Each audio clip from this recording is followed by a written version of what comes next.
In the kitchen with Mitch. Today, I'm going to show you how to make a tuna sandwich. First, you're going to get a 5-ounce can of tuna, a tablespoon of Miracle Whip, then a half teaspoon of seasoning.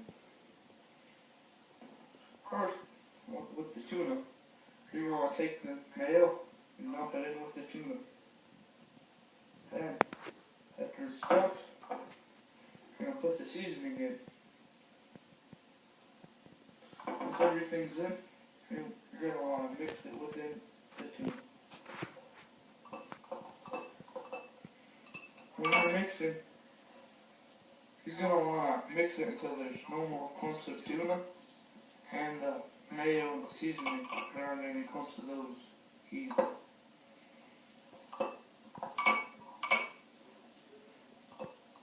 Once it's all mixed up, the first sandwich I'll show you how to make will be a cold tuna sandwich, which is just whole grain with tuna.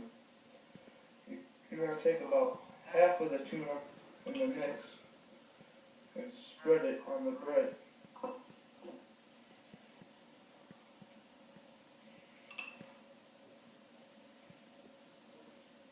Once you get about spread out evenly, you're going to take some lettuce and put it on the bread, and take the other half of the bread and put it on. And maybe put a toothpick in to hold it together, and then you're ready to go or eat. For the next sandwich, you're going to need 2 pieces of bread, and you're going to have to butter only one side of each piece of bread.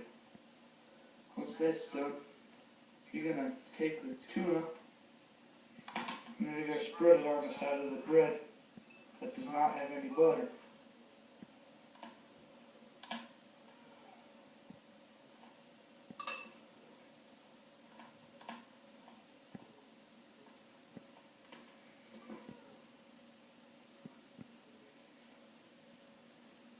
Once you got that spread, you're going to want to take the pieces of bread and put them together, but if you want, you can put a piece of cheese on over the tuna, and then you got a tuna melt. But for this, I'm just going to show you the bread with the tuna. So you're going to put the bread together, and then you're going to put it on a plate, take it on over to your stove. Once you get to your stove, you're going to want to turn it on to maybe medium, let it heat up for a little while. While it's heating, Atlantic bluefish tuna can grow up to 15 feet long and can live up to 50 years old. And tuna is a great source of protein and has omega-3 fatty acids, which can help prevent heart diseases. Now, while tuna is cooking, you're going to want to let it cook on the pan until it becomes a nice crispy brown.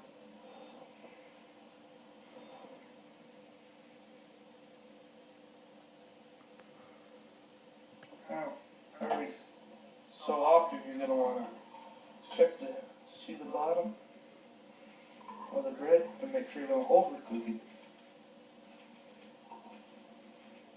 Remember that this is a little bit longer.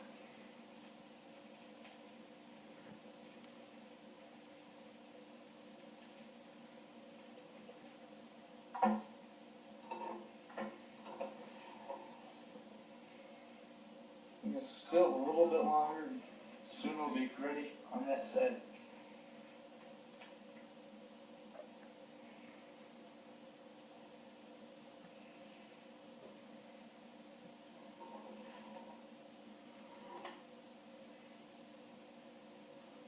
Okay, check again.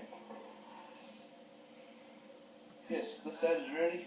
When your side is ready, you're going to want to flip it again and let it cook. As you can see, it's a nice crispy brown, and that's a good thing. Could go a little bit darker, but this is probably as good as you probably would want it.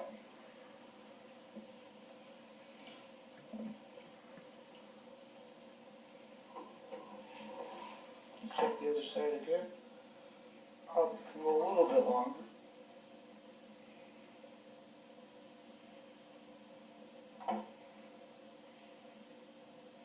Alright. Yep, that side is cooked.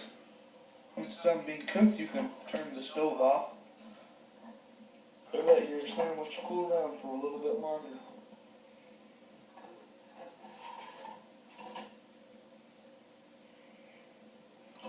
After let it sit for a little while, as the pan cools down, you can put it onto your plate and it's ready to eat. And that was In the Kitchen with Mitch.